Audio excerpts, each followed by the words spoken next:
This is the PKK, and it's listed as a terrorist organization by many countries around the world.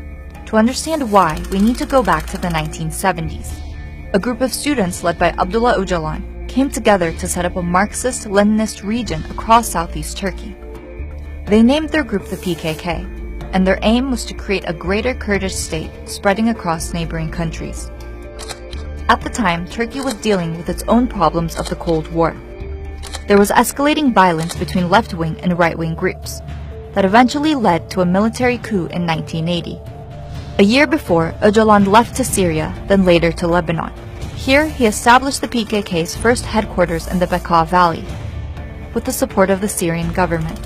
In 1984, the PKK began its armed guerrilla campaign against Turkey. It started attacking state officials and civilians across the country.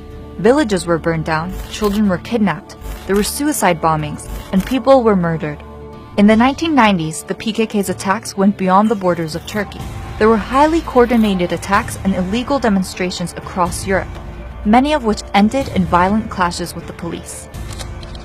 During the same period, the US State Department published numerous reports about the PKK's involvement in organized crime and drug trafficking. These events later led the US government to officially list the PKK as a terrorist organization. Giving in to the ongoing pressure of Turkey, Syria also stopped openly harboring the PKK. This pushed them to move their headquarters to the Kandil Mountains in northern Iraq, just across the border from Turkey, where it remains today. In 1999, PKK leader Abdullah Öcalan was arrested in Kenya, but his arrest didn't deter his followers. Laying low for the next 6 years, the PKK cadre consolidated its power and reorganized. The PKK goes by different names in different countries. There's the PJAK in Iran, PCDK in Iraq, and PYD in Syria. They are all known to engage in violent activities aiming to advance the PKK agenda and establish authority in their respective countries. But in recent years, the most active is the PYD's armed wing, the YPG. By 2004, the PKK's attacks upon the Turkish state rose once again. Fast forward to 2013, Turkey started a peace process and announced that there were ongoing talks with the jailed PKK leader Öcalan. As a result, a bilateral ceasefire was agreed on, and it looked as though the violence that had claimed the lives of over 40,000 people was coming to an end. During this time, Turkey saw a dramatic decrease in terrorism-related attacks and deaths.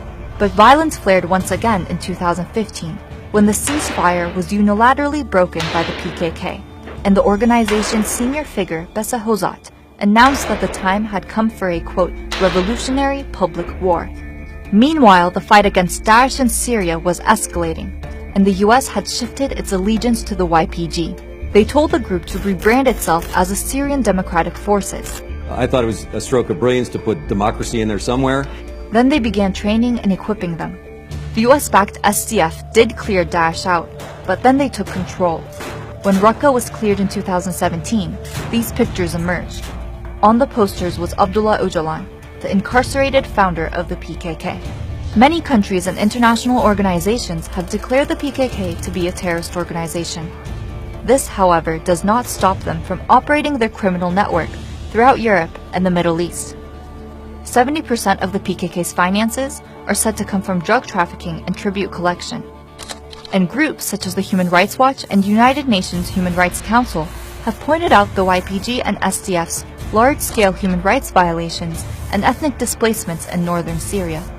As long as the PKK continues to get the West's blessing, it's not just the people of Turkey, but also the Arabs, Kurds, and the Turkmens of the region who will suffer.